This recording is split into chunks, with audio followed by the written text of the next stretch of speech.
Some of the very positive insights from my analysis is that I put to rest some of the leftist theories about Ramayana being later to Mahabharata.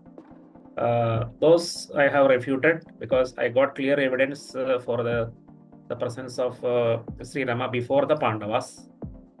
So that is one positive insight. But another insight I have got corresponding to this is that there is no big gap between the lifetime of Sri Rama and the Pandavas. Rama is born a century earlier than this Pandavas. So it is like two consequent centuries in the late Rigvedic, in the late Harappan period. So the period of Itihasas, we have whatever chronology I get is from 1950 BC to 1815 BC. That century is the century of Sri Rama, and his own lifetime extending to around 67 to 70 years, and within that century. And after that, 1850 to 1750 BC, we have the Mahabharata with the major event of Kurukshetra war at 1793 BC. And the Pandavas, life of the Pandavas, then Abhimanyu and Parikshit and Janamejaya, all confined to this century of 1850 to 1750 BC, more or less also supported by the archaeological evidences.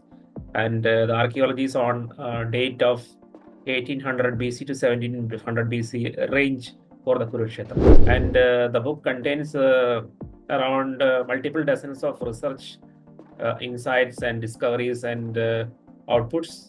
But it is completely a readable text because the entire Valmiki Ramayana from start to finish is part of this book. So every event, minor and major events in the life history of Sri Rama is mentioned in the book. And the 18,000 plus slokas of Valmiki Ramayana is analyzed and referenced into the book, and the 7 kantas and all the sargas, around 600 plus sargas, all of them are represented in the book. So it's a kind of a continuous flow narrative from the very beginning, the birth of Sri Rama and the events before the birth of Sri Rama, and leading up to the Yuddha Kanda, and later on the one Uttarakanda, the 7th Kanda, which contains the life history of Sri Rama.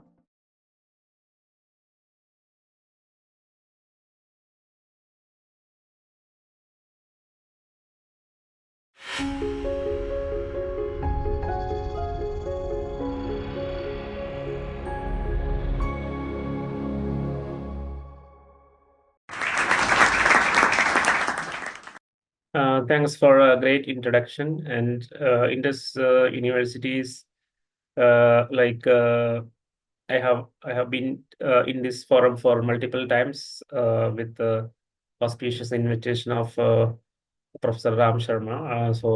I think it is the third or fourth of my talk in Indus University, and this time I'm coming with a talk on the historicity of Sri Rama, some new insights from the research I have done on Valmiki Ramayana, but not in isolation, but combining the insights in the Valmiki Ramayana with the Rigveda and the Mahabharata. So there are three texts which act like pillars of the chronology. The Rigveda, which represents the Vedic period, and of course the oldest of all the Vedas. And then the two Itihasas represented by Valmiki Ramayana and Mahabharata. And some of the very positive insights from my analysis is that I put to rest some of the leftist theories about Ramayana being later to Mahabharata. Those I have refuted because I got clear evidence for the presence of Sri Rama before the Pandavas. So that is one positive insight. But another insight I have got corresponding to this is that there is no big gap between the lifetime of Sri Rama and the Pandavas. Rama is born a century earlier than this Pandavas. So it is like two consequent centuries in the late Rigvedic, in the late Harappan period, which turns out to be the Aitihasic period. So the period of Itihasas, we have whatever chronology I get is from 1950 BC to 1815 BC. That century is the century of Sri Rama, and his own lifetime extending to around 67 to 70 years, and within that century. And after that, 1850 to 1750 BC, we have the Mahabharata with the major event of Kurukshetra war at 1793 BC. And the Pandavas, life of the Pandavas, then Abhimanyu and Parikshit and Janamejaya, all confined to this century of 1850 to 1750 BC, more or less also supported by the archaeological evidences. And the archaeology is on date of 1800 BC to 1700 BC range for the Kurukshetra. So having said this introduction, let me go through the slide deck which I have prepared for this talk. So maybe I'll run through it. So this is the kind of my research information. The entire research is published in the form of a book. Earlier, I used to publish it in the research as a research papers, but considering the popularity of the books and its wide audience of the general for the general public, I have made it into a kind of a book, and the book contains around multiple dozens of research insights and discoveries and outputs, but it is completely a readable text because the entire Valmiki Ramayana from start to finish is part of this book. So every event, minor and major events in the life history of Sri Rama is mentioned in the book. And 18,000 plus slokas of Valmiki Ramayana is analyzed and referenced into the book, and the 7 kantas and all the sargas, around 600 plus sargas, all of them are represented in the book. So it's a kind of a continuous flow narrative from the very beginning, the birth of Sri Rama and the events before the birth of Sri Rama, and leading up to the Yuddha Kanda, and later on the one Uttarakanda, the 7th Kanda, which contains the life history of Sri Rama after his coronation, which also contain a sub-narrative about the life history of Ravana and his ancestors, life history of Hanuman, and other things. So that is a summary of the book, and it contains around 70, 80 plus geographical maps. So the title on the cover also, you can see a geographical map. So similarly, there are illustrative geographical maps on the life history of Sri Rama, where he has traveled, etc. And so many charts, etc. That can be seen. And a brief introduction about the book. It's a kind of Aitihasic geochronology. So both geography and chronology are addressed in the book. And it is available throughout the world through Amazon. And in India, it is also available in Flipkarts, and it is in Kindle, Google Play Store, iBook, Kobo, etc. And this is the first book of its kind with comparative analysis of Rigveda and Ramayana, and first book of its kind where both Ramayana and Mahabharata are analyzed, and the only book where 3 texts, Rigveda, Ramayana, and Mahabharata, are jointly analyzed. So there may be multiple books of the comparing Rigveda and Ramayana and Mahabharata, but there is only one book, that is this book, which have a comparative analysis of Rigveda, Ramayana, and Mahabharata, all 3. And as I mentioned, 606 sargas, 18,670 slokas of Valmiki Ramayana, critical edition is analyzed in the book. We don't follow the regional versions of Valmiki Ramayana because it may contain later additions and information which is added later, even in the Gupta period or post-Gupta period. But critical edition is more or less contains only the information that is added into Valmiki Ramayana, slightly little earlier part of the Gupta period, and not more than that. So that is the one of the valid source for research analysis, because we are focusing on the oldest information. And like I mentioned, all the geography maps and linkages from Ramayana geography to Rigvedic geography and Mahabharata geography, and various riddles related to Ramayana is resolved here. And this is the entire geochronology. So this is the first book on the Rigveda, and the second book that is subject matter of this particular talk, and the third book which is published this year on the geography of Mahabharata. It is a kind of continuity from Rigveda to Ramayana to Mahabharata. And we will explore various connecting links between Rigveda and Ramayana, all these things.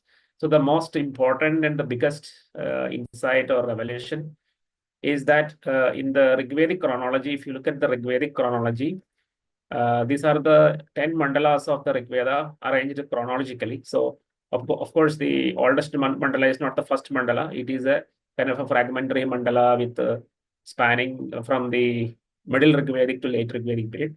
The oldest mandala is the sixth mandala. And there we have kings like Devodasa and priests like Bharadwaja. And third mandala, we have Devoda's descendant Sudas and his priests like Vishvamitra and Vasishta. And then comes Sahadeva, the descendant of Sudas, and then Somaka, the son of Sudas. And after some time period, like in the middle Rigvedic and late Rigvedic, we don't see a continuity of this particular line. This is the Trishubharata line, the most dominant kings of the Rigveda in the early Rigvedic period. So this line, the famous kings entered by Somaka. Then there's some minor kings, and then they slowly faded away. So during that period, slightly to the east, so these kings were in the Kurukshetra region, proper northern Haryana. But in the interim period, when these dominant kings of the Trishubharatas faded away into infamy, new kings emerged in the slightly to the eastern geography, that is between Yamuna and Ganga, that is Shantanu, and his brother Devapi is mentioned in the 10th mandala. And again, same 10th mandala, we have a mention of Sri Rama. So this is the kind of connecting link between Rigveda and Ramayana. The hero of Valmiki Ramayana, that is Sri Rama, is mentioned in the 10th mandala of the Rigveda. So we actually chronologically locate Sri Rama in the 10th mandala of the Rigveda as contemporary to Shantanu. Of course, this it is at variance with various well-known or well-popular chronology, which is seen in the Puranas, etc. The 4 yugas, with each of the yugas running into lakhs of years. But we have found that these yuga definitions emerge later even to the Pandavas in the Sunga and Gupta period. These enlarged yugas of lakhs of years, 4.32 million years, Chatur Yuga, those things emerged. And we have traced the entire evolution history of the yugas. The yugas contemporary to the Pandavas, that is later to Rama, that was a Panchavarshiya Yuga or 5-year Yuga. So 1 Yuga duration is 5 years. 4 such equal yugas added together, the Chatur Yuga of 20 years. And this 20-year Chatur Yuga got expanded in stages, step by step, because it was connected to the Saturn-Jupiter cycle. So the smallest Saturn-Jupiter cycle is 20 years. So 20-year Chatur Yuga got connected to the Saturn-Jupiter cycle of 20 years. And the next Saturn-Jupiter cycle is 60 years, then 120 years, then 1200 years, then 12,000 years. And finally, 12,000 multiplied by 360, that is 4.32 million years. So this is how the yugas got expanded. And all this expansion happened after the lifetime of Rama and the Pandavas. So we cannot rely on the enlarged yugas for arriving at the chronology of Rama or Pandavas or anybody in the ancient period, because these are layers created by the Sunga Gupta period, the people of the Sunga and Gupta period. So when we look through their lens, the lens of Sunga and Guptas, of course, our chronology looks like very enlarged into some lakhs and millions of years, whereas completely at variance with the theory of evolution and whatever we understand from our current contemporary science, which people often call as Western science, but it is not Western or Eastern. It is a common heritage, common science of all the people of 21st century. So only this enlarged yugas, which were created as a result of poetic imagination as well as astronomical reasons, because they were basically looking at the Saturn-Jupiter cycles, and for accuracy reasons, they need a larger and larger cycles for understanding the motions of Saturn and Jupiter, etc. So that is the astronomical purpose these yugas were created. These were not created for historical purposes. So the enlarged yugas are actually catering to astronomy as well as for poetry. It is not catering to history. So historical chronology, we have to arrive at by a deep dive into the text and understanding it. So, some clarity I think people might have got who actually rely on the Chaturyugi classification, the concept. So once you set that aside, now when we look at the data, we have the Shantanu and Rama both contemporary to the 10th mandala of the Rigveda. So both the kings ruled almost contemporary to each other. Shantanu ruled in the Hastinapura region between Yamuna and Ganga, and Rama ruled east in the eastern in the Sarayu region, in the Sarayu. So this is how you position the chronologically you position Sri Rama. And after 10th mandala, what happened? Then the Kurukshetra war period. So that is why we have the 1793 BC date of Kurukshetra war, because it's an astronomy-based date, something very similar to the 3000 to 3200 BC date. Around a dozen of dates in that range, and just one long date, 5561 BC date in the 6th millennium. All these are astronomy date. But one advantage of 1793 BC date of Dr. Ashok Bhatnagar is that it is not only an astronomy date, but it is also falling within the archaeology range proposed by Dr. Sanjay Manchal, like that. And of course, this Shantanu and Rama, they also have their own advisors, like Vishvamitra and Vasishtha. In the early Rigvedic period, they are different individuals who have advised Sudas. Similarly, another late Rigvedic Vishvamitra and Vasishtha, they were advisor to Sri Rama.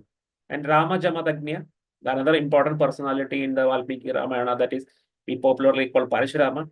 He is also mentioned in the Rigveda 10th mandala, and his name is not mentioned as Parashurama, but as Rama Jamadagnya, which means he is the son of Jamadagni, Rama, the son of Jamadagni. So he is also in the 10th mandala. So that way, we get all the historical backbone for the Valmiki Ramayana from the Rigveda. Now here, this is kind of expanded the same chart where you have the chronology also coming up. So you have the early Rigvedic period that is corresponding to early Harappan period, and around 3300 to 2600 BC. This number is variable. It can be 3300 to 3200, 3000 BC as well. So this is a variable number, but more or less starting around 3300 BC. And the mature Harappan period, that is 2600 to 1900 BC. So that is corresponding to the middle and the late Rigvedic period. And the late Harappan, that is 1900 to 3000, 1300 BC. 1900 to 1300 BC. That is in that period we have Kurukshetra war in the 1793 BC. Quite earlier to that, the early part of the late Harappan period, we have the Kurukshetra war, etc. So this is the kind of absolute chronology. This is the absolute chronology, and this is the relative chronology. So of the both Vedas and Itihasas. Now, similarly, there are connecting links between Ramayana and Mahabharata. Also, so I will talk about it, the connecting between Ramayana and Mahabharata. Before that, a few slides so that the audiences have full clear about our approach. So as per our understanding, when we look into the information inside Itihasas, we see three components. One is magical narratives, another is factual data, and the third one is philosophy. And whatever we call the Itihasas are supposed to, like their primary purpose is disseminating dharma, and that is the philosophy component. So dharma is the primary objective of both the Itihasas, even Puranas. So dharma is the main objective, but it also contains magical narratives, that is actually part of the poetry, and it contains factual data. So factual data is what some very insightful information about the geography and the chronology of that ancient period when the Ramayana and Mahabharata were formed. So that means the names of kingdoms, the names of cities, towns, villages, forests, names of the people, the kings who ruled during that period, and some information about the chronology, like astronomical information, which can help us to date it, or other information like presence of chariots, presence of iron technology. All these are information which you can get in Ramayana and Mahabharata, which allows us to date the contemporary period of both Rama and the Pandavas. So that is a factual data. So as a researcher, we focus primarily on this third component called the factual data, and we make extra care to ensure that none of the magical narratives are wrongly misunderstood as factual data. So between magical narratives and factual data, we make clear distinction. And this is where the place where most of the researchers can falter. For example, there are exaggerations in the Kurukshetra Mahabharata, where the total number of the people participating in the Akshauhani is multiplied by 10. So that multiplication by 10 is an exaggeration. If you don't recognize this as an exaggeration, you will end up concluding that the entire people of the world participated in the Kurukshetra war, because that number is so huge that during that ancient period, the total number of people in the world is even lesser than the people participated in Kurukshetra. So once you understand the magical narrative, you don't get into that kind of a wrong research paths. Similarly, the age of Rama. Rama's lifetime is very clearly defined in the Ramayana. He married at the age of 24, and he was banished into the forest at the age of 25. And 14 years he lived in the forest, and 25 plus so around 39th year he returned back, and he became the king of Ayodhya in 39th year. And after that, there is suddenly one single sloga saying that he ruled for 11,000 years. So anybody who is logical, sensible can understand this 11,000 years is an exaggeration. And it is current. What I have done is I looked at other information in the Mahabharata and Ramayana, and found out statements that an year can be represented as a month or a day, on certain circumstances. So typically, sometimes the poet use that liberty, so that number of days is exaggerated a number of years. So 11,000 years is actually 11,000 days. So when you divide by 360, which was the total number of days that was planned, that was understood in the earlier period, in the 2000 BC period. So we get the correct number of years Rama ruled. It's around 27 to 30 years. So when we add it up, approximately 40 plus 30, it comes to around 70 years is the total lifetime of Sri Rama. So like this way, we can actually extract the factual data from the these magical narratives. So this is how the this kind of approach we have used throughout into the Ramayana and Mahabharata. And fortunately for Rigveda, we don't need this, because there are no poetic exaggerations, etc. is not found in Rigveda. The reason is this, because Rigveda used a different methodology for preserving its information. That is the Vedangas, like Niruttas, Chandas. That is etymology. There is a field of called etymology, which preserves the root meaning of the words. Then there is Vyakarana, which preserves the grammar. And then you have this Chandas, that is the poetic meter. You have Nirukta, and all these Vedangas ensure that the information content in the Rigveda or any Vedas is preserved. There is Shiksha, which is pronunciation. All this together preserve the information inside the Rigveda very properly. Doesn't require any magical narratives. But Itihasas followed a different methodology, because Itihasa, the poets, they used the methodology of exaggeration and Atishayokti, Alpitarasha. So because of this Atishayokti, people will memorize it. If everything is represented in the factual form, people lose interest very quickly, and maybe within 1 or 2 generations, this entire oral tradition will die out. That is why all of these are exaggerated and kept it like that, so that generations and after generation, people will just recite it and get enthusiastic about it. So that is a different approach. The way Rigveda preserved knowledge and the way the Itihasas preserved knowledge, they use different approaches. Rigveda used formal methods of preservation like Nirukta, Chandas, and this Vyakarana and Shiksha, all these things. Whereas Itihasas use a poetic narrative. And philosophy is anyway independent of factual, because for expressing the insights about dharma, you don't need factual data or you don't need magical narrative. So this is the triad you should remember. Yeah, these 2 slides are to indicate that if you list out the total number of generations from Manu onwards to say Parikshit in the Mahabharata. The Mahaparikshit is because Parikshit is born 1 year after the Kurukshetra war, so he is a sheet anchor as far as genealogy is considered for our chronology. So from Manu to Parikshit, there are only 44 generations. So our total average generation gaps, the typical we find in royal lineages, 15, 25 or maximum 40 years of a generation gap. So all this total duration will end conclude in a matter of 3,500 years.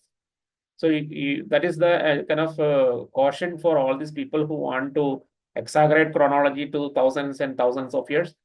That will be like a just pure balloon. No, you just a balloon floating in the air because you don't have sufficient data to unreasonably exaggerate the chronology, because there is only limited number of generations between Parikshit and Manu, or Sri Rama and Manu, etc.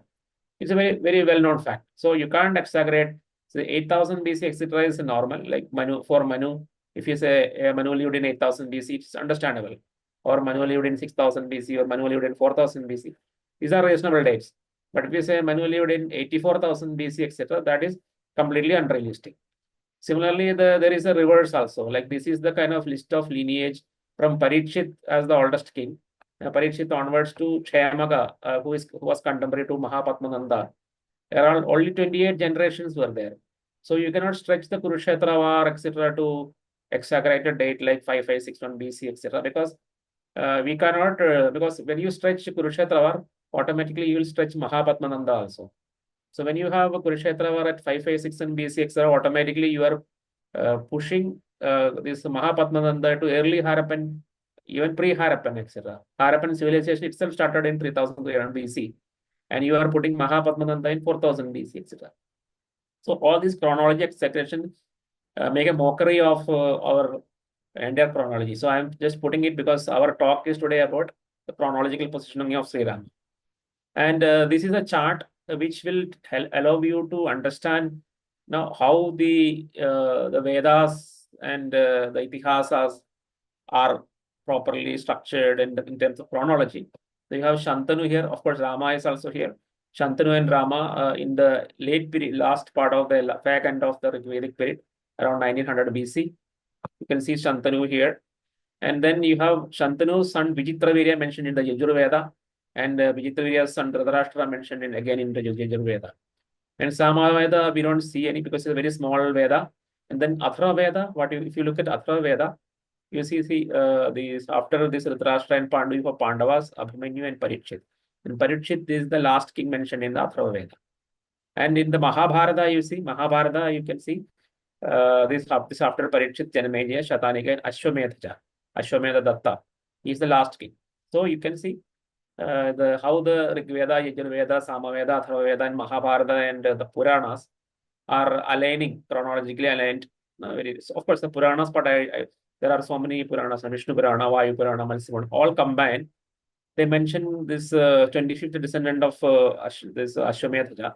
Means after Ashwamedha Datta, there were 25 generations, and that Kshayaga is the one of the last king of the Kuru dynasty, and he is mentioned in the Puranas, so that we can understand how long Puranas got edited.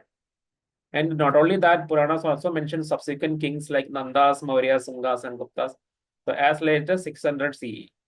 So 1900 BC, you have Rigveda and Yajurveda by 1800 BC, and this 1750 BC, Atharva Veda is ending, and then Mahabharata 1700 BC, and 600 CE, later to the Common Era, Puranas are concluding. So this also is an important, and you can see Bronze Age. So Rigveda is primarily talking about Bronze Age civilization, and both in Ramayana and Mahabharata, you see Iron Age mentioned. So Sri Rama was like using iron weapons, and he is Ayodhya have the horse-driven war chariots, etc. Chaduranga army. These are all civilizational artifacts which you can see from 2000 BC onwards. So because of the presence of all these things in Valmiki Ramayana contemporary to Sri Rama has to be dated in an Iron Age, and fortunately for us, Iron Age started in 2000 BC. So because of that, our date of 1950 BC and 1950 to 1850 BC for Sri Rama is perfectly in alignment with the Iron Age in India. So that's how the things are like that. This is the continuity of the previous chart, where some of the very late Puranas, some of the Puranas like Padma Purana, Skanda Purana, 12th century to 15th century temples are mentioned in it. So it's much more later than the Gupta period. And the Bhavishya Purana is a very rare Purana, where even Islamic rule and British rule are mentioned. So it was edited as late as 1900 CE, that is just 125 years ago, till 125 years ago, it was edited. So all this we can see. So this is the kind of a chronological picture that you have to form in your mind, so that you don't get swayed by some exaggerated chronologies propagated by researchers who are not deep, who are not doing research deeply, because they don't have comparative analysis of Ramayana, Mahabharata, and Rigveda. Mostly these researchers are focused only on isolated texts like Rigveda, or isolated text, Rigveda in isolation, or Ramayana in isolation, or Mahabharata in isolation. They don't try to combine that and analyze. That is why they get exaggerated chronologies.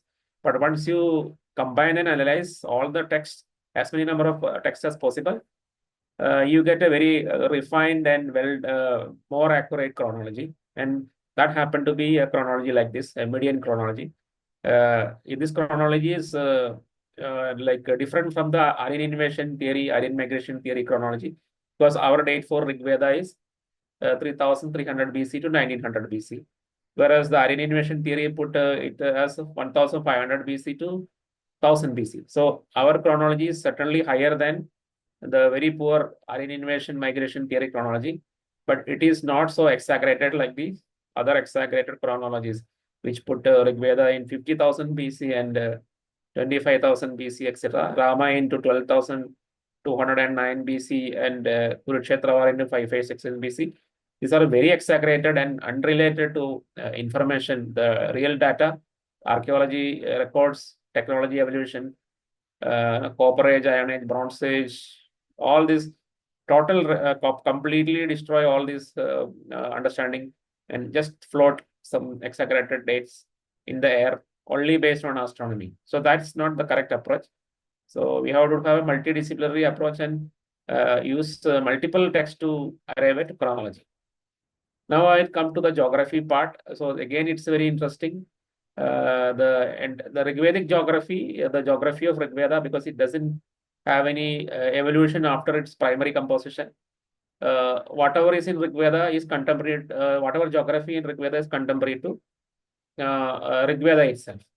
The core period of Rigveda itself, that is 3300 BC to 1900 BC, and it spread from Ganga in the east up to Kabul River in the Afghanistan. That much is the extent of the Rigvedic geography. And from in the north, it extends from Kashmir in the north up to Narmada River in the south.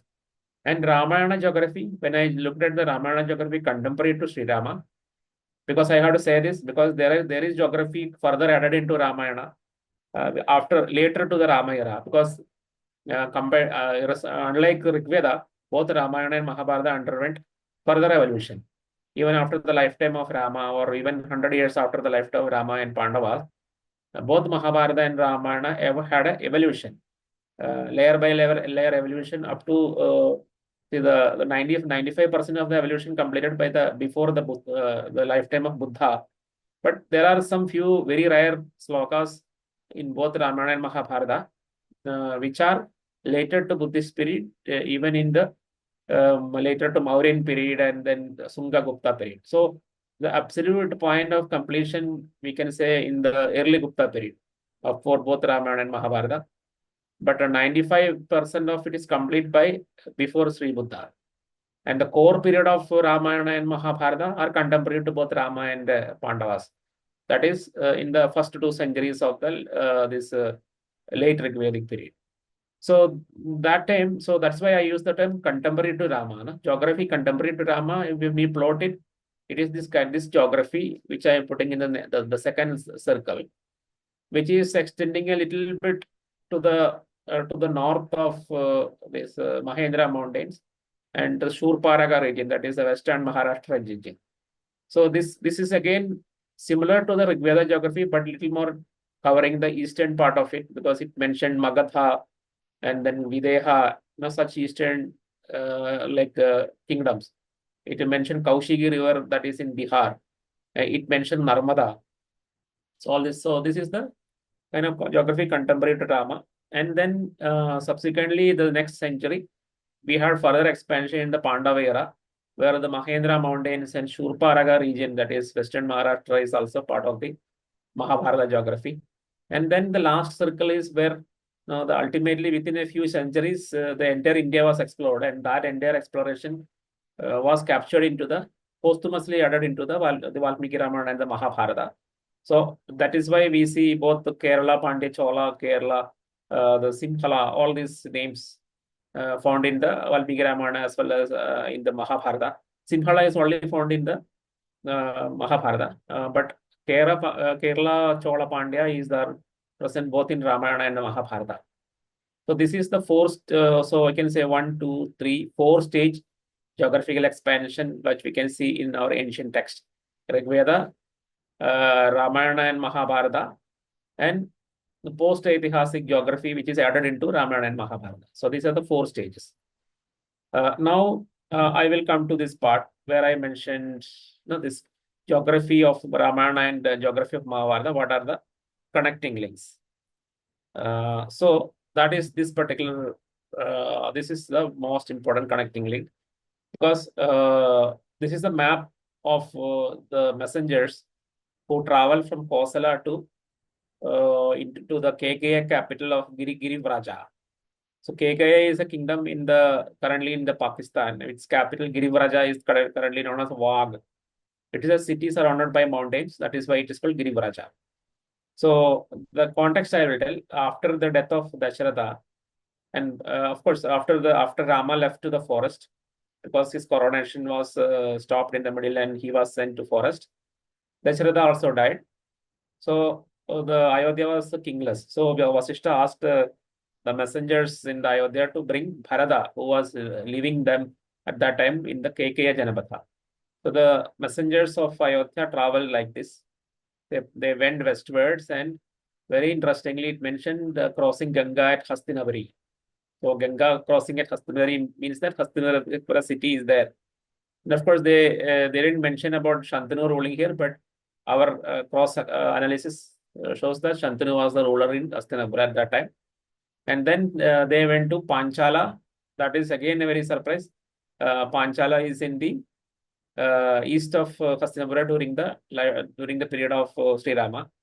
That is also very much chronologically correct, even though it is kind of look like an anomaly, because the earliest that Sudas and Devadas I mentioned in my previous slide, they were ruling in the Kurukshetra region, the northern Haryana, and consequently their descendants, Panchalas, were their descendants. So Panchala, the descendant of Sudas and Sahadeva and Somaka, so they are quite correctly located in this region in the Haryana. And this is exactly where the messengers saw the Panchala Janapada. And there is a mention of the Kurujangala in the narrative. So they mentioned the Panchalas living in the Kurujangala. So Kurujangala is again a term which we can see inside the Ramayana, contemporary to Sri Rama, because this entire narrative is contemporary to Sri Rama. So what it implies is that, because Kurujangala is very special, because this particular term, Kurujangala, emerged after the lifetime of King Kuru.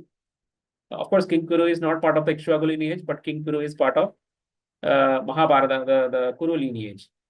So all the kings like Shantanu, Pratibha, all of them are descendant of King Kuru. And all the place names like Kurukshetra and Kurujangala, these are named after King Kuru. So what we are seeing is that a place named after King Kuru is contemporary to Sri Rama. So it is again a very clear indication that is Sri Rama lived after King Kuru. So there was this King Kuru who ruled the Kurukshetra. This so his original name was Vara Prithivya. That is the way it was mentioned in the early Rigvedic period. And King Kuru lived in the late Rigvedic period, towards the end of the Rigveda, but of course earlier to Sri Rama. So in that period, just a few generations earlier than Sri Rama, the King Kuru lived, and he gave the name Kurukshetra to the Varaprithivya region, and all the regions to the south of the Kurukshetra, he gave the name Kurujangala. So these two names came after King Kuru, and Since Kurujangala is mentioned contemporary to Sri Rama, that means chronologically Sri Rama is later to King Kuru, just like Shantanu. Shantanu is later to King Kuru because he is a direct descendant of King Kuru. And Sri Rama is later to King Kuru because the names like Kurujangala, named after Kuru, is found contemporary to Sri Rama. So this is our very important chronological equation. And this is a correspondence between Ramayana and Mahabharata. And then if you look at the lineage list, you can see so many kings of various lineages. And there is something called the Rigvedic triple alliance, because this is a very detailed topic of an alliance between the western side of the Ikshvakus and the Samvarna Bharata branch of the Bharatas and some Anava groups. Anavas are actually ancestors of the Proto-Iranians. So Western Ikshvaku is a term that is applicable because in the Rigveda there are certain Ikshvaku kings mentioned, like Trasadasya and Trasadasya and Purukutsa are some Western Ikshvakus. And also the term Trikshi is also used to denote them. And they quite contrast with the Eastern Ikshvakus. And Eastern Ikshvaku is another lineage where you have kings like Amshuman, Dilipa, Bhagirath, Kakusta, Raku, Aja, Dasharatha, and Rama. And in the western side Ikshvakus, you have Prasadasya and Purukutsa mentioned in the Rigveda, and some individuals named Tarksha. Tarksha is another name for Garuda. So Tarksha, that is Garuda, and then their descendants like Jatayu and Sampati, who are actually part of Ramayana, they are all Western Ikshvakus. Of course, in Ramayana, Valmiki portrays them as birds, etc. But in reality, they are human clans. That is the Western Ikshvaku clans. And in the Ramayana, Jatayu famously mentioned that he is a relative of Sri Rama through his father Dasharatha, etc. So there is a real significance behind it, because Jatayu and Sampati were actually part of the Ikshvaku lineages on the western side, the western Ikshvaku lineage or the Trikshi lineage. So they are descendants of Garuda, who is also called Tarksha. Tarksha means a descendant of Tarksha means actually a member belonging to the Trikshi lineage, like that. And in the eastern side, that is, you have the basic ancestor Manu's son Ikshaku and daughter Ila. And the descendants of Ikshaku is the Ikshvakus, as of course western and eastern Ikshvakus. And Ila's daughters, Ila's descendant of Ailas, with 5 different divisions like Yadu, Turvasa, Drukyu, Anu, and Puru. Of this, Drukyu is like ancestor to the European clans, the Germanic, Celtic, Baltic, Slavic, etc. And Anu is ancestral to the Iranians, and Puru is basically ancestral to the Bharatas. And the Bharata lineage is itself divided into 3 branches. One is the Samvarna Bharata branch, where the Pandavas and Kauravas are there, like this. Samvarna Bharata branch. Pratibha, Shantanu, Vijitra, Virya, Dhritarashtra, Pandu, Kauravas, Pandava. And there is another branch called Tritsu Bharata branch, or the Panchala branch. This is where the earliest Rigveda kings like Sudas, etc., and the descendants Panchalas are part of this Tritsu branch. And the third branch is the Kushika branch, where Vishvamitra is there. And this Anu branch led to Daityas and Danavas, and they led to Iranians, Greeks, and Albanians, etc. So this is a very important thing, actually. And again, this is another graph where I showcase how the Rigvedic geography expanding into Aitihasic geography. There are key markers for showcasing the expansion.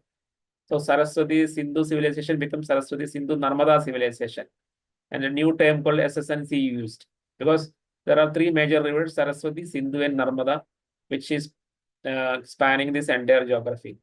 So this is the Rigvedic geography span, and there is markers like there is a Vishnupada in Punjab, and after the expansion, you can see another Vishnupada, a mountain shape, mountain which is shaped in the form of a feet. That is there in the Magadha also, close to Gaya. And there is a Badukacha, which is another cultural center for which are corresponding to this expansion. So the Rigvedic geography expanded eastwards into Uttar Pradesh and Bihar, southwards into Rajasthan and Madhya Pradesh. And of course, there is a westward migration, and this is the migration that led the Indo-European languages to Europe and Iran, Central Asia, and Iran and Europe. So both the it's a bidirectional migration from Saraswati to both westwards and eastwards. And again, no, there is no, the expansion of the Vedic Aitihasic geography into southwards.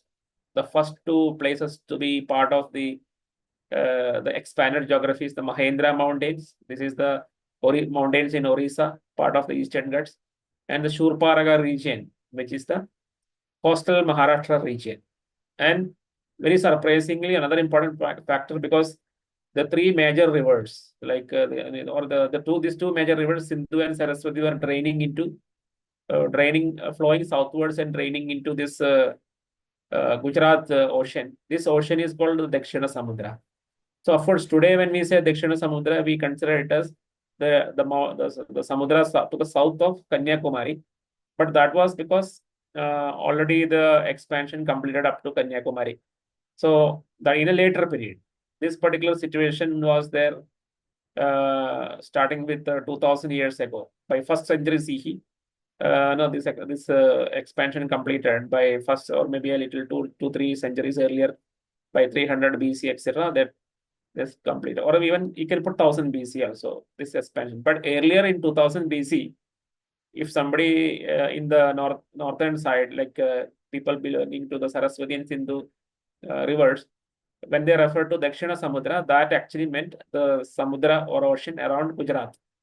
So that is why the concept of Dakshina Samudra is used to denote the Gujarat ocean around Gujarat. This is another important point for understanding the Ramayana geography, because Ramayana geography often mentioned the Dakshina Samudra. The term Dakshina Samudra is often used in Ramayana, but it is not referring to. Our studies found that it's not referring to the Dakshina Samudra that is to the south of Kanyakumari, but it is referring to the Dakshina Samudra, into which Saraswati and Sindhu is draining, because these are the two major rivers of the Indus Valley civilization, and the place where these rivers drain, it is considered as a Dakshina Samudra. And of course, this is not only our assumption. Even Mahabharata have straight information where it says Shurparaga is reclaimed from Dakshina Samudra. So that is another direct statement where it says the Shurparaga is a term used for Western Maharashtra. So coastal Western Maharashtra is mentioned as getting reclaimed from the Dakshina Samudra, means very clear that the Dakshina Samudra is the Samudra of the Gujarat region, of course, bordering the Shurparaga as well. So either both by direct means and both by indirect means, we get very clear definition that Dakshina Samudra means the ocean surrounding the Gujarat and a little bit of the Maharashtra as well, like that. Now, maybe how much we will maybe limit the talk for 1 hour. So in the 15 minutes, I will also go through some of the major parts of the Ramayana geography exploring through the maps. So this is the migration of the Kikadas. So the Kikadas were ancestor to the Magadhas. So earlier they were living in the region between Yamuna and Saraswati.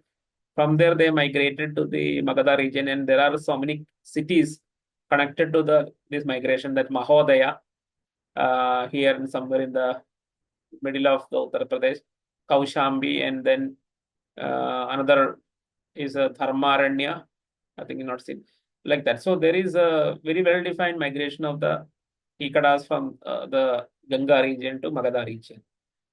And these are the 4 kings related to the Magadha ancestry. One is Mahodaya, the city of one king ruled at Mahodaya, another ruled at Kaushambi, 4th one at Dharmaranya, that is in the Gaya, close to Gaya, and Girivaraja, that is the last capital, that is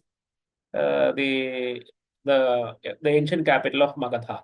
Even later to the Itihasas, Girivaraja was abandoned, and another capital called Rajagriha was constructed, and very close to the Mahapadmananda, etc. In the Shishunaga dynasty, during the period of Shishunaga dynasty, another capital called Padaliputra was constructed on the banks of Ganga and confluence of Swan River and Ganga. So all this part of history. Some of them mainstream historians agree as the real history, and others they dismiss as pure fiction or no, pure mythology. But for us, it's all history because we can trace Mahodaya, Kaushambi, and Dharmaranya, and Girivaraja, and Rajagriha, and also Padaliputra, like that. So Girivaraja, you can see, it's another city surrounded by mountains. So the that mountain, that's why it is called Girivaraja, actually. And then there are information about the newly emerging city called Kanyagubja inside the Ramayana. So it is slightly to the later to the Rama era, but earlier to the Pandava era. The in-between period, you have the Kanyagubja city, Kanauj, today called Kanauj emerging. And those are very interesting. And then Ramayana mentioned about the origin of Sarayu very close to Manasa lake. So this is Manasaras and Kailas. And then you have Sarayu river currently starting from this point. But earlier during the Rama era, there was some streams coming directly from here. So it was considered actually as a river originating from Manasaras. Even otherwise, this shape, everything is not tightly variable. Now, the earlier it was all Rakshastal and Manasarovar, all these things were together. So in effect, whatever Ramayana capture is accurate. And we have also very important connections related to Vishvamitra. So earlier Rigvedic Vishvamitra was connected with two rivers called Vipasha and Shadadru, that is Bias, Satluj, Bias in Punjab. And late Rigvedic Vishvamitra, who is contemporary to Rama, is connected with Kaushiki, the river of Bihar. So many such connections we can see. Similarly, we noted the migration of the ancestors of Sri Rama. So, like one of the oldest, the ancestor of Sagara, who is the founder of the Eastern Ikshvaku dynasty, he was ruling inside at a city in the Saraswati River. This is Saraswati River, which they call as ancestor Sarayu. From there is a migration through Amshumat, grandson of Sagara, who renamed Yamuna as Amshumati. And then you have Dilipa, and then Bhagiratha coming and settling at the Ganga. And he renamed Ganga as Bhagirathi. So that term Bhagirathi is because Bhagiratha settled on Ganga. And Amshumati is because Amshumat settled on Yamuna. So that is why Yamuna and Ganga is having an alternate name, one named after the ancestors of Sri Rama. The oldest ancestor, Amshumat, named Yamuna as Amshumati. And second, after Amshumat, there is Dilipa. And after Dilipa, Bhagiratha named Ganga as Bhagirathi. And then Kakusta, and then Rekhu, and finally they reached Ayodhya. Rekhu, and then Rekhu, from Rekhu onwards, or from Aja onwards, they are more or less in Ayodhya, the new capital city that has been founded on the Sarayu River. So this is how the migration of the Eastern Ikshvaku lineage of Rama, very clearly we can see by cross comparison of data in the Ramayana and the Rigveda, like this. And then here you can see Rama's traveling to Mithila. This entire travel is with Vishvamitra. So first Rama and Lakshmana travel with Vishvamitra, and then they had this mantra japa, Bala mantra japa at Sarayu River, and then there is Kamasrama at the confluence of Sarayu and Ganga.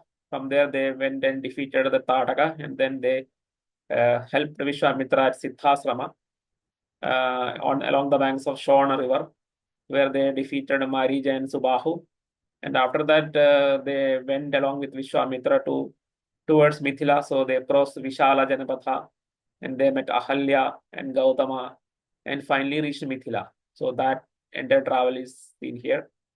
And we also note some new branch of the Ikshvakus emerging from the eastern Ikshvaku to southern Ikshvakus. Dakshina Kosala, everything is created like that. The Dakshina Kosala in Chhattisgarh, with the Raipur as the capital.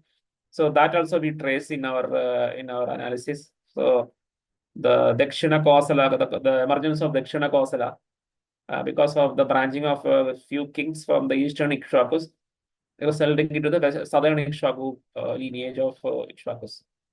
And then there is this marriage of Rama and Sita take place at Mithila, and Dasharatha is mentioned as traveling towards Mithila. So that is what we are shown here actually in the map.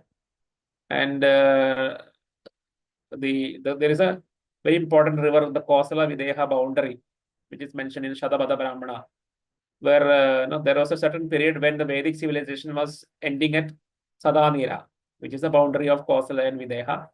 And of course, after that, the people migrated eastwards, and the new kingdom called Videha is created with Mithila as capital. So these are all very well mentioned. Then this is the location of Sankasya, which is the city of the brother of Janaka. So this is means Janaka is considered as father of Sita, but Sita's sister Sita and Urmila's father is Janaka, and then Mandavi and Srutakirti, they are born from Kushadhwaja. So Kushadhwaja's capital is Sankasya. That is location is this one. And here actually there are certain conflicts or related to this huge distance between Sankasya and Mithila, etc., which I have discussed in the book. And there is a mention about a city called Vaijayanta, very close to Dandakaranya, where Kaikeyi and Dasharatha went for a battle. And this is in this battle that Kaikeyi helped Dasharatha, and she got the boons, the 2 boons, etc. And this is Rama's travel from Ayodhya to Chitrakuta. You can see here, Ayodhya to Chitrakuta travel. So he travels crossing the Tamasa river and Gomati river, Chandiga river, and reaching Sringiverapura and seeing Nishada, Prayaga, and then traveling through this Nyagrada, Neelakanana, and Chitrakuta, and finally reaching Atri Ashrama, so very close by. So Chitrakuta is in the UP Madhya Pradesh border region, like that. And then there are certain mountain ranges, that is Malyavat mountain and Shuktibat mountain, and the Dandakaranya forest is in between them. And Malyavat mountain is a branch of the Vindhya mountain, northern branch of the Vindhya mountain. Shuktimas is also a branch of Vindhya mountain, but given a status of a Kulaparvata inside the Itihasas. Here is that again, that messenger traveling. So mention of Panchala, Kurujangala, and Hastinapura inside the Ramayana. Typically, we expect these names in Mahabharata, but they are in the Ramayana, etc. Like that. And this is why they finally reached in the pass through Pulinga Janapada, and then this Vishnupada, that is in Punjab. There is a foot-shaped mountain, Vishnupada, in the Bakhliga region. And this is the foot-shaped mountain, the Vishnupada. This is near the Bias River in Punjab. Another foot-shaped Vishnupada, foot-shaped mountain in Gaya, in Bihar. And then these people passing through and reaching Girivaraja. So this is the location of Kekeya, the Girivaraja. You can see a mountain, the mountain is covering the city. That is why it is called Girivaraja.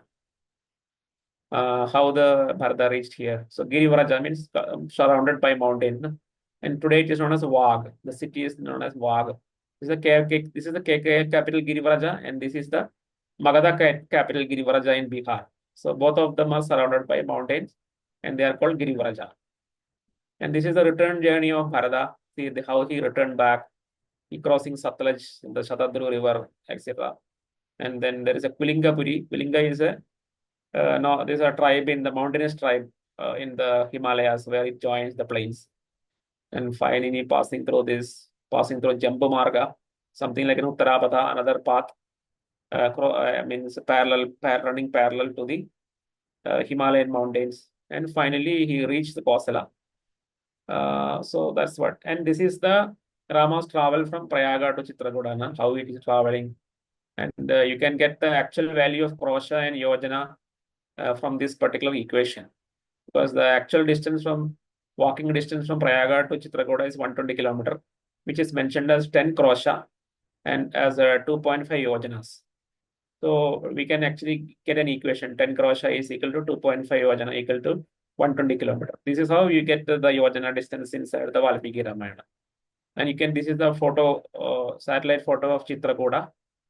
And we start identifying certain important geographical features in the Valmiki Ramayana, slightly variant from the traditional narrative. But this is what factually the data shows us. The Ashrama Mandala is an important place where Rama lived for 10 years. And that was actually located along the Satna river. And that is a river in the Madhya Pradesh, in the Satna district. and that is also known as Tamasa River. And interestingly, the same river is mentioned as Godavari, creating the total confusion inside the Valmiki Ramayana. So the river Godavari mentioned in the Aranyakanda of Valmiki Ramayana is actually the same as Tamasa River, and it is actually today's Satna River. And that is the biggest revelation inside the study of the Valmiki Ramayana geography.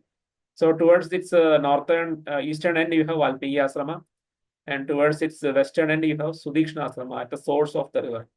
And in between, you have Panjapsara and so many Rishi Muni ashramas across this river. That is why it is called Ashrama Mandala.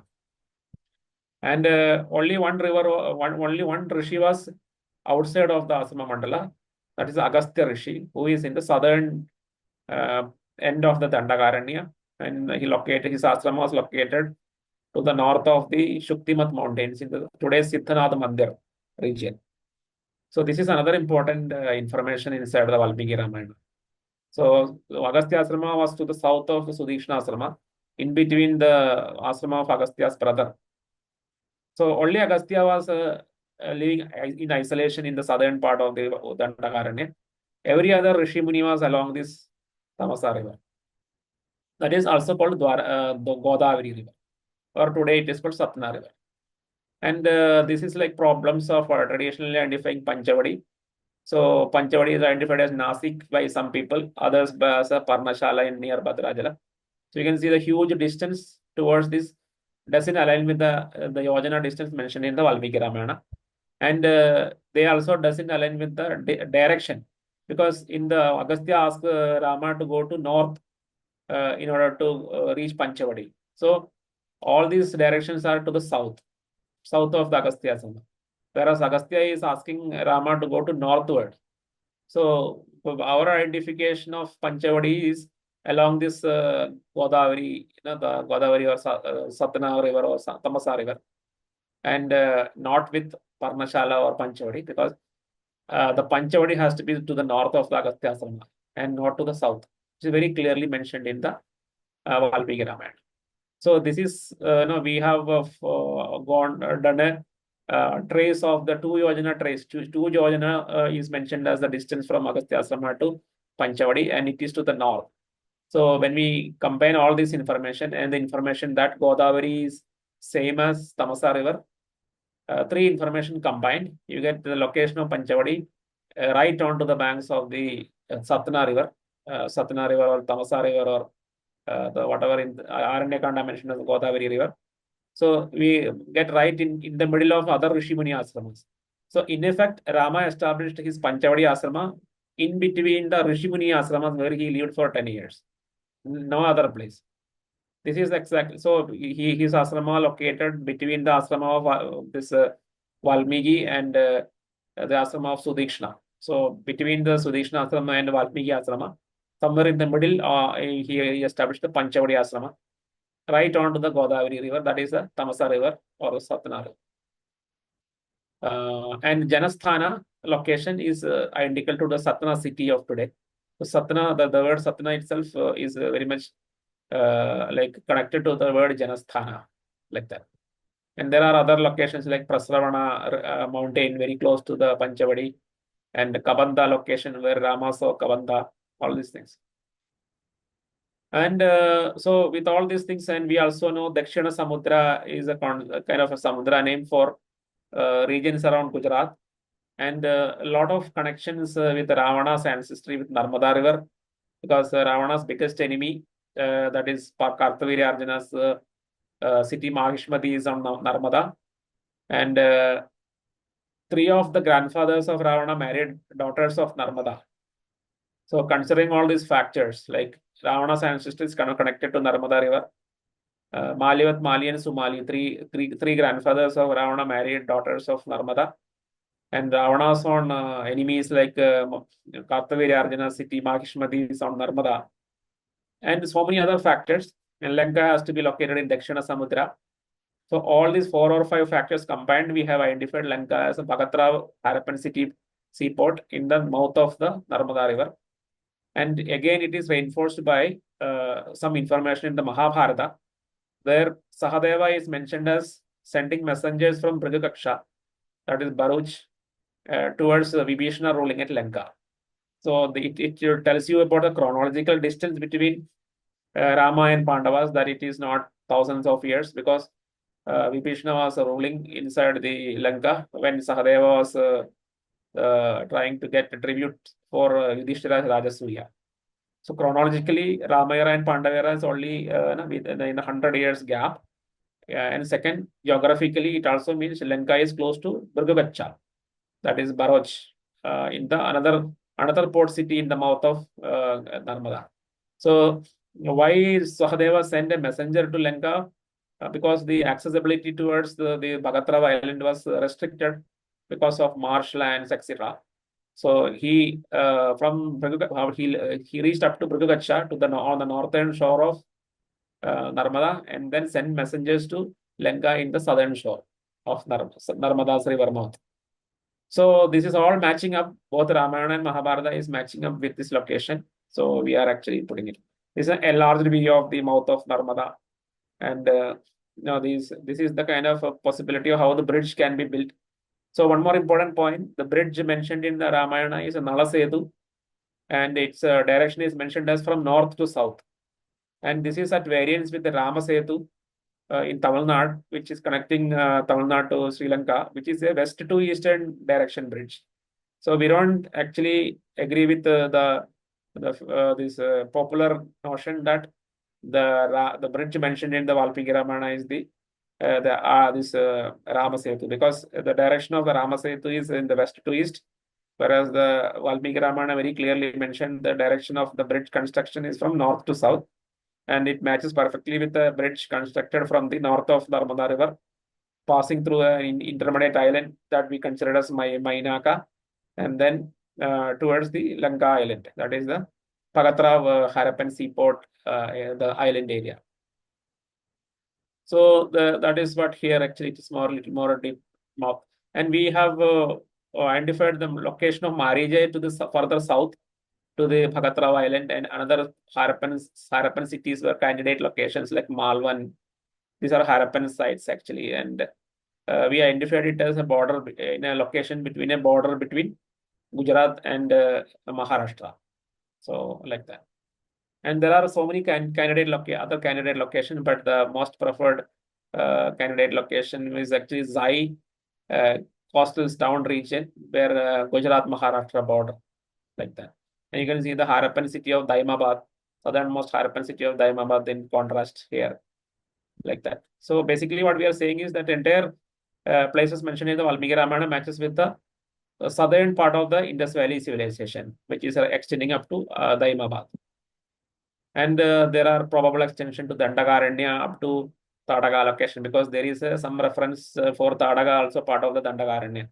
So of course we identify Dandakaranya between two branches of the Vindhya mountain, that is Malyavat and Shuktimat, but it can be extended, it might be expanded to the eastwards between Ganga and Shon river, all the way up to the domains of Tadaga, that is Ara region in Bihar.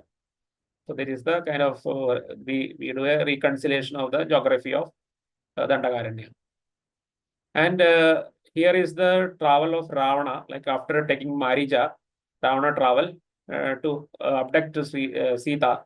And there, very interestingly, Ravana mentioned they have to go to Ashrama Mandala in order to abduct Sita. That is again corroboration of our analysis that Janasthana, so the Panchavati and Janasthana are part of the Ashrama Mandala.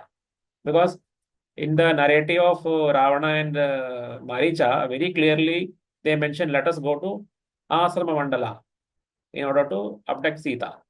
So that means Panchavati is located in Ashrama Mandala. From there, from where Sita is abducted. So that is what we, and there are certain important points here. This path contains the Mahishmati. In between, then Bimbedka is a kind of a famous cave network, is part of this, very close to this particular path. And there is a place called Bandarban Ghat, where the Vindhya mountain touches the Narmada river. So there is a mountain, the entire mountain range of a Vindhya mountain. The only place it is touching the northern shore of Narmada is at Bandarban Ghat, and it is very much connected to the Vanaras actually. So that is the very important Bimbedka and the Bandarban Ghat here, very important. And of course, the Malivat, then Shuktimat, and there is a third mountain range called Rickshaw Mountain. And the Rickshaw Mountain is from where the rickshaw, no, the rickshaw is basically the poet represent them as bears, but rickshaw is the name of a mountain. And the people in the rickshaw river are called the rickshaws. The Jambavan and all are rickshaws actually. And people living on the Vindhya mountains are called Vanaras, basically, like that. So rickshaw and Vanara are two tribes, just similar to how Kosalas and Videhas are. Kosala is a Janapada, Videha is another Janapada. Similarly, Vanaras are one kind of people. Very close to them is the rickshaws, that is like Jambavan. So they were living together, like Kashi and Kosala living together, or Kosala and Videha living together. The Vindhya and Riksha people lived, they had a lot of kinship. So that is why Jambavan is seen along with the Sugriva and other Vanaras. So after knowing this much information, if you look at these are the actual motions of Sri Rama after abduction of Sita. So he searched for Sita in all the places, and he saw Jatayu partially killed in this location, and of course that means it is not in a Aila-Pakshi or such faraway place. Jatayu was very close to Panchavati, so that he can always have a watch on Sita. So all the people who locate Jatayu at Aila-Pakshi, etc., don't know this information. So Jatayu's main purpose was to guard Sita. So he was very close to the Panchavati Ashrama. So Jatayu's scene is almost laying here. Then he went to westward and then went to the Janasthana and further southwards in which Kabanda location. And from Kabanda location, so this is the Kabanda location. Kabanda showed a westward path. See the westward path you can see is a path between the Shuktimat or Shaivala mountain and Riksha mountain. There is a westward path. It is then a satellite imagery, you can see it. So Rama traveled through the westward path, and like that he traveled in the westward path and reached this Rishyamukha mountains. That is very close to this Bhimbedka, which we identify as Kishkinda, because Kishkinda city is mentioned as a city of cave networks. The city of cave networks corresponds to the Bhimbedka cave networks very nicely, and also it falls exactly between the Ravana's narrative, where Ravana is mentioned as after abducting Sita, he passed to the Pampa river. So Pampa river is mentioned as the transit location in Ravana's journey. So all these things matches only in this particular geography. So Rishyamukha is a mountain very close to this Pampa river, which is a Barna river, that tributary of Narmada. Pampa is actually the term used for Barna river, basically. And of course, why these place names are there in southern region? Like some people identify Tungabhadra and some people identify it as the Pampa river of Shabarimala.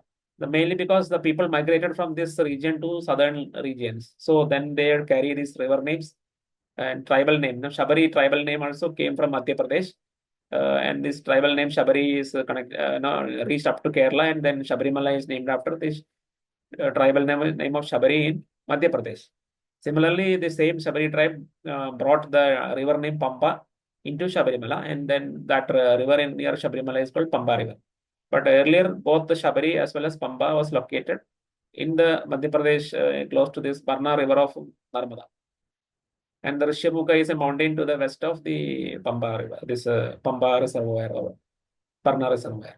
And they are very close to Kishkinda. And this Bandarban Ghat is here. And this is the place where Sita exchanged the ornaments with the Vanaras, because the Vindhya mountain is touching with Narmada at this point. And the Vanaras were on a mountain top of the Vindhyas. And Sita, just for evidence, creating evidence, Sita throw her ornaments to the Vanaras. And this was the evidence that was used to trace out Sita later. And this is the entire domain of Kishkinda, and you can see there is an enemy of Bali. Bali is ruling at Kishkinda city. The enemy of Bali, the Dundhubi, was ruling from Dundhwani, which is also currently a place located in the Madhya Pradesh. And this Dundhwani region is where the Rishyamukha and the Pampa Saras, etc. is there. One Rishi called Matanga also was living here, and Shabari Asram also is here. So that is why the Bali is said that he cannot enter into this region, primarily because these were under the control of Bali's enemies.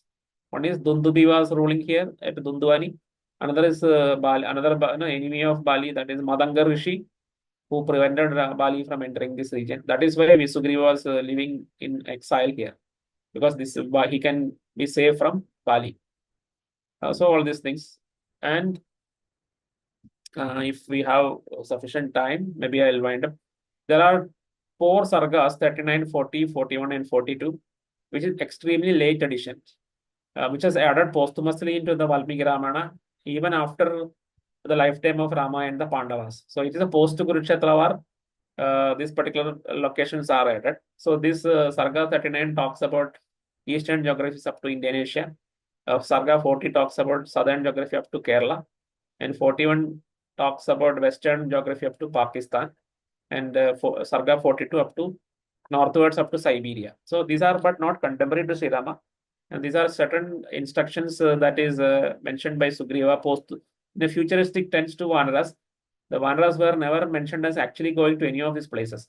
These were all suggestive places where Sita is to be searched, but it is basically an extended geography, not contemporary to Sri Rama. Some other poet at a later time added this.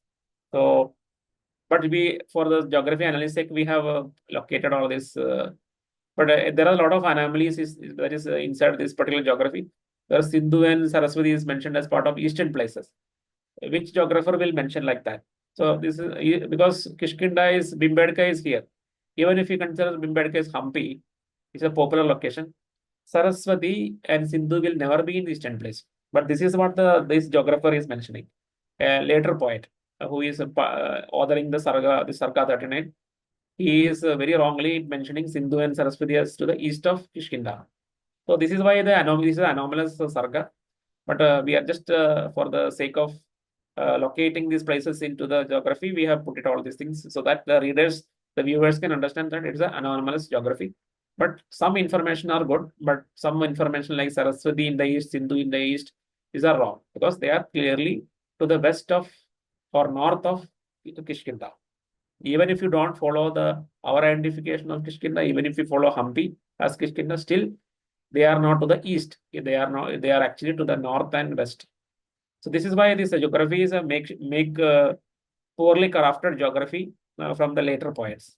And there are far eastern places like Yabatvipa, some volcanoes in the ocean, etc., mentioned as part of this particular eastern geography. Southern places are mentioned up to Kerala. But very interestingly, even though it is capturing a later geography, very interestingly, it captures some cities like Pandya, that is Korkek city, mentioned in as one of the capital of the Pandya Janapada, Malaya Mountain, Kerala, and then Chola, all these things are mentioned. So there is some value in this particular narrative, but it is later to Rama. Similarly, there are certain far southern places where Rishabha Mountain, all these things are mentioned. Kavadam, and then Musiri Patana. Musiri is mentioned as Marichi Patana, like that. So it has value, but it is later to Rama's lifetime. And there is a very interesting conceptualization of Sri Lanka also in the Kanyakumari region in this particular late Sarga.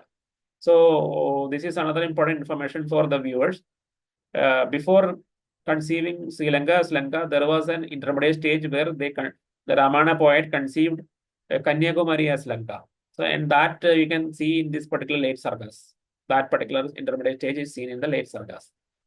And then the Western geography, and again in the Western geography also, they erroneously place Marichipatana and other Kerala cities in the Western geography.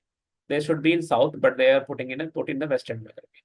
So these are all the anomalies inside these Sargas. So because of which it is not reliable. And there is a mention about Siberia as Uttarakuru. And even desert, the vast desert is mentioned. This Taklamakan desert is mentioned as a vast expanse. So these are very important geographical information, even though they are not contemporary to Sri Rama. Siberia is very interesting because Uttarakuru is mentioned as a place where there is no sun. The winters are long, the summers are very rare.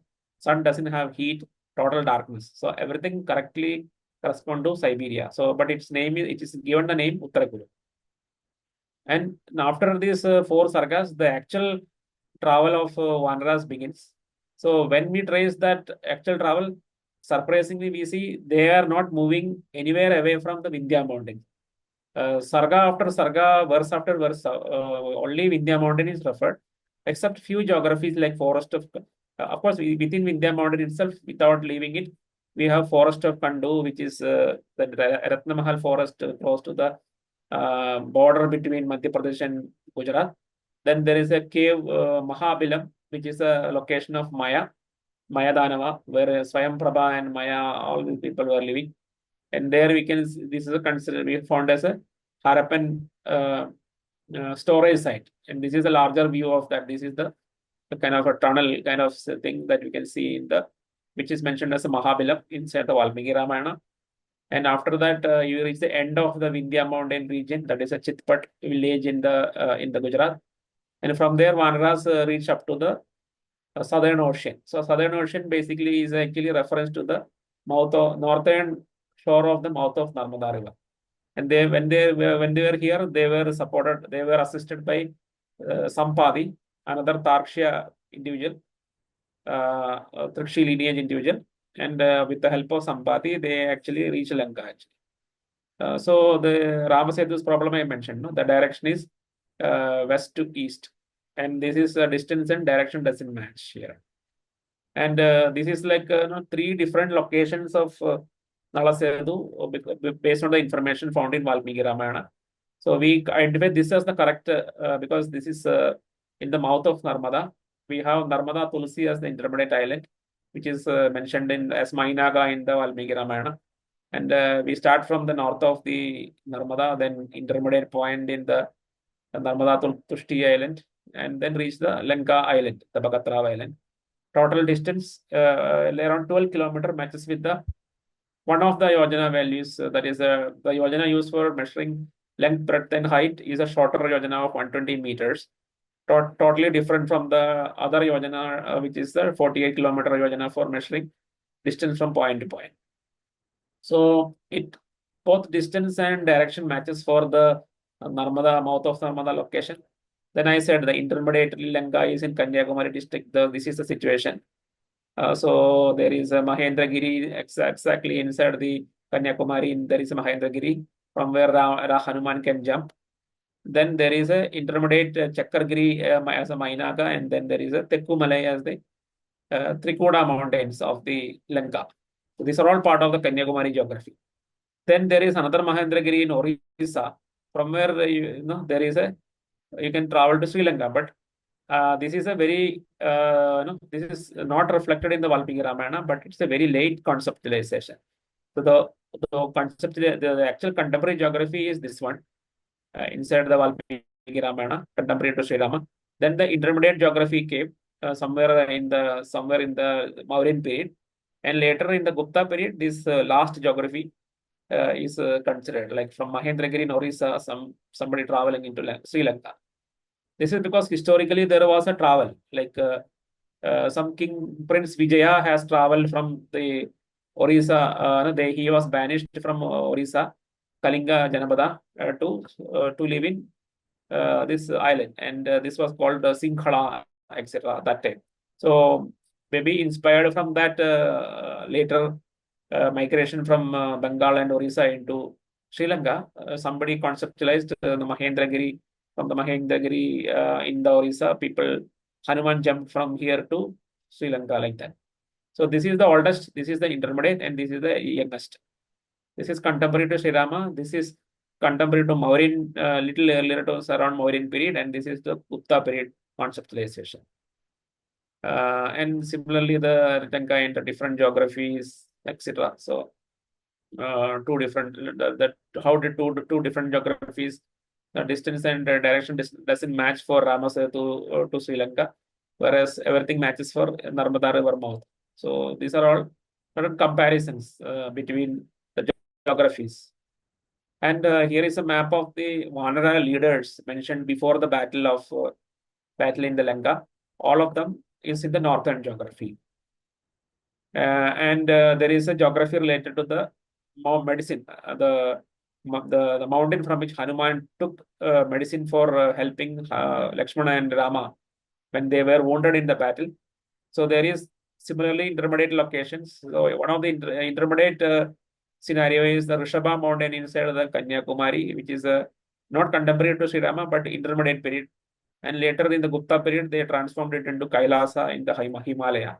So there are three layers of geography added one after the other inside the Valmiki Ramayana, so that normal reader will get totally confused. And finally, we reach the end of the this talk. Maybe I think 1.5 hours it took. So this is the return journey of Rama from Lanka to Ayodhya.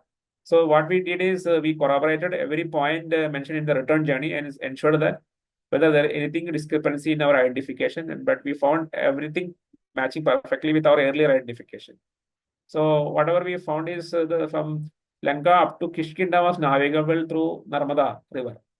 So probably there was a traveling on boat, which is poetically represented as Pushpaka Vimana travel. So the Lanka from the Narmada was navigable from this particular point up to this Bandarban Ghat through boats, through Nauka. So probably the Rama and Sugriva and Vibhishana and all party travel along the Narmada river in boats up to Bandarban Ghat. Some people return back to Kishkinda, but a small party continued travel. Pass through the older locations like Kabanda, Janasthana, and all. So Sharabanga Ashrama, and then Chitrakuta, and then Bharadwaj Ashrama. Rama stayed at Bharadwaj Ashrama and sent Hanuman to Nandigrama, where Bharata is living. So he first met Guha in Sringaverapura and then finally met Bharata in Nandigrama and informed about Rama's arrival. So like that he went, and then Rama himself goes. And here is the locations related to Rakshasas. So even Ravana's ancestors. So all of them are to the northern geography. Almost everything mentioned in the prehistory of Rakshasas, few generations before Ravana's lifetime. Everything falls into the northern geography. Similarly, the location related to Ravana's Digvijaya, we have plotted all the locations in the map of India. It's almost all of them fall to in the northern geography. A few like Ashmanagara, where the Shurpanaga is married to. Shurpanaga is married to the Kalakayas of Ashmanagara in very close to Nagpur city in the Maharashtra. So and then there is a few locations related to Maricha to the south. But bearing these few locations, everything is in the north to the Narmada river, aligning with the Sindhu Saraswati Narmada civilization geography. Of course, some of them are like Kailas, Manasarovar, etc. is mentioned. And then another corroboration came from the banishment of Sita, because after in the Uttarakanda, when Sita wanted to see all the Rishi Munis they have visited during the Aranyakanda period, Aranya Asrama means in the Asrama Vasa, ideally Rama should have sent him to Godavari in the South India, but instead Rama sent Sita to the confluence of Tamasa river and the Ganga river. That means the Tamasa river itself was the Godavari. Again, we get corroboration from the Uttarakanda. So if whatever traditional understanding of Godavari as the largest river of South India is true, I mean, whatever Godavari mentioned in the Valmiki Ramayana, if it was the Godavari which we understood currently today, then Rama should have sent Sita to that Godavari river, which is where all the Rishi Munis is supposed to live. But instead, Rama sent him to Sita to this location. That is the confluence of Tamasa and the Ganga. And that means the Tamasa itself is the Godavari river. And this is where the Asrama Mandala is there. And Sita is basically wanting to see all the Rishi Munis they have visited during their earlier life in this Asrama Mandala. So that was the purpose by which Sita is sent to here. And then just a few of the things, Shatrughna's conquest. There is a mention of Shatrughna conquering the Mathura, that is later become the city of the Yadavas, the Mathura, where Sri Krishna also born. I mean, Sri Krishna, very close to Mathura in Vrindavan, Sri Krishna was born in a prison house in Mathura. So that Mathura city was in the like earlier with Mathu and Levana and kings like that. And Shatrughna is the person who went there and defeated the Mathupura. But later, after Shatrughna, his son ruled it. But later, It again went back to the Yadavas. And in that travel, he went to Valmiki Ashrama and met Sita. At that point, this Lava and Kusha are born. And then Bharata also had some activities. Bharata went to this KK and then defeated the Gandharas, also called Gandharvas, to the the Gandhara Janapada to the west of the KK. And he established his son Taksha in Takshashila and Pushkara in the Pushkaravata on both sides of the Sindhu River. The two cities of Gandhara are like that. So this is how Bharata traveled to the location. And there are some other places, even the Marubhumi is mentioned in the Uttarakanda, and there are some place names related to Dandakaranya, and there is another Aranya called Prauncharanya, which is to the south of Dandakaranya. All these things you can see. And there is the names Shaivala term is used for Shuktiman mountain, and the term Vindhya is used for Malyavat mountains. These are two alternate names, and in between the Dandakaranya and Agasthyasrama, again revisiting in the Uttarakanda period. And finally, now this is the place Naimisharanya, which is located between Kosala and Panchala Janapadas. So the west is Panchala and to the east is Kosala, in between Naimisharanya. This is where Sita also, Sita came and disappeared. This is the place where Sita disappeared. This is also the place where Lava and Kusha recited the initial version of the Valmiki Ramayana up to Yuddha-kanda. So at that time it was only up to Yuddha-kanda, up to the coronation of Sri Rama. That was the original version of the Valmiki Ramayana, 500 sargas. So that was recited by Lava and Kusha in Naimisharanya. And after recitation, Rama unnecessarily asked Sita to show the purity again. That was not acceptable for Sita, so she basically died and buried into the earth. That is all happened in the Naimisha forest. And okay, we can skip this. There is some mention of the early Rigvedic king Sudas inside the Uttarakanda in a conversation between Rama and Lakshmana, etc. And here we conclude. So this is the overall all the cities mentioned in the Valmiki Ramayana, both existing and new cities.